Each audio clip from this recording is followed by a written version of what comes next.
But that was just part of the story. Only later would the full truth behind her birth emerge. It was a revelation whose consequences spread far beyond Frida and her world.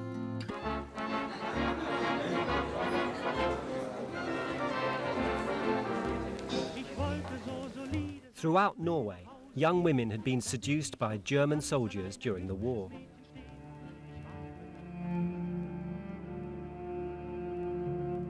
Frida was only one of thousands of children born to German soldiers and Norwegian mothers.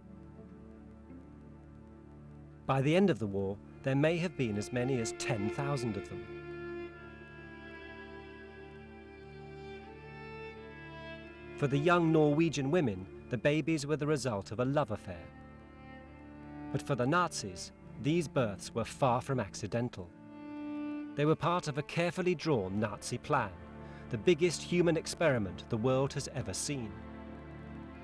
The children were to be part of Hitler's dream, the racially pure heirs of his new German empire, the master race. And Frida was to be part of that plan.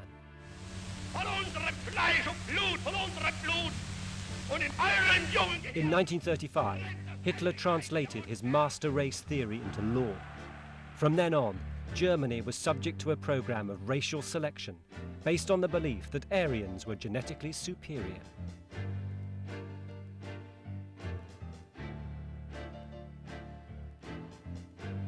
Hitler entrusted SS chief Heinrich Himmler with implementing his racial policy. He set up special homes where racially approved women gave birth to their children, whom they could leave for adoption by SS families if they wished. They were called Lebensborn homes, Lebensborn meaning fountain of life. Himmler ordered the supposedly pure men of the SS to father as many children as possible, whether with their wives or with any suitable Aryan woman, for the glory of the Third Reich.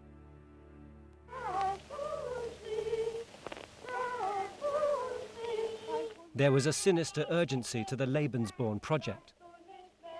The other arm of Hitler's racial purity policy was the eradication of those considered racially undesirable, Jews, Gypsies, and many others. They were to be replaced by the pure Lebensborn children. But the scale of the Holocaust deaths was so vast that the numbers of new approved babies simply couldn't keep pace. Across occupied Europe, blonde-haired, blue-eyed children were kidnapped and brought back to Germany to swell the numbers. And when they invaded Norway, the Germans saw the perfect chance to expand the Lebensborn program.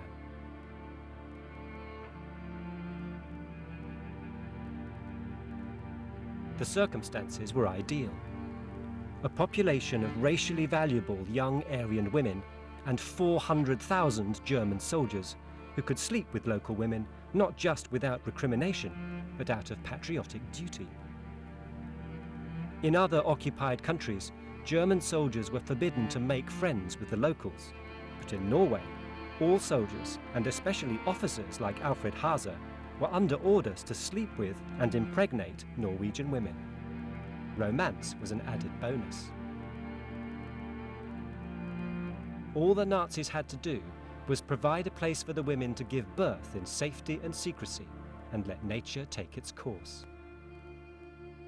On Himmler's orders, 9 Lebensborn homes were quickly set up throughout southern Norway where women could give birth in secret. The breeding program was a huge success.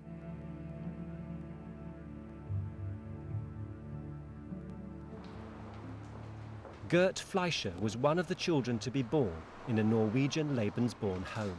I can imagine how the German Reich looked upon the Lebensborn movement in Norway. Now they were really going to get some 100% Aryan products. Frida's mother, Sinni, was one of those supposedly 100% Aryans whose genes the Nazis wanted. Couples like Frida's parents were part of this policy. Her father, as a German officer, was encouraged to father children. Her mother, as a Norwegian, was regarded as perfect breeding stock. the pattern was repeated all over Norway. Many mothers, their anonymity protected, accepted the offer to leave their babies in the homes, believing they would be well cared for and offered a secure future. But in the event of an Allied victory, an altogether different fate awaited them.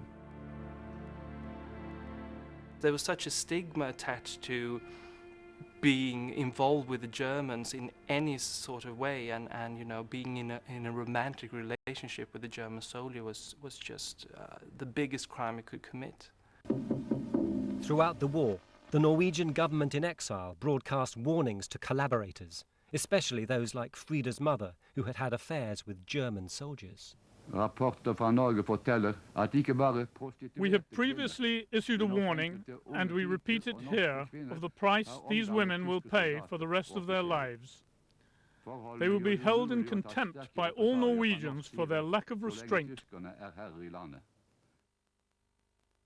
In May 1945, the Germans surrendered.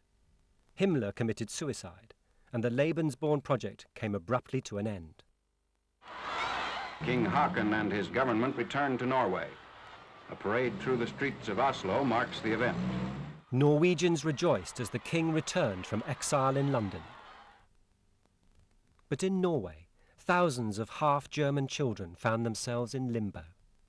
The Norwegians' hatred of their conquerors boiled over into revenge.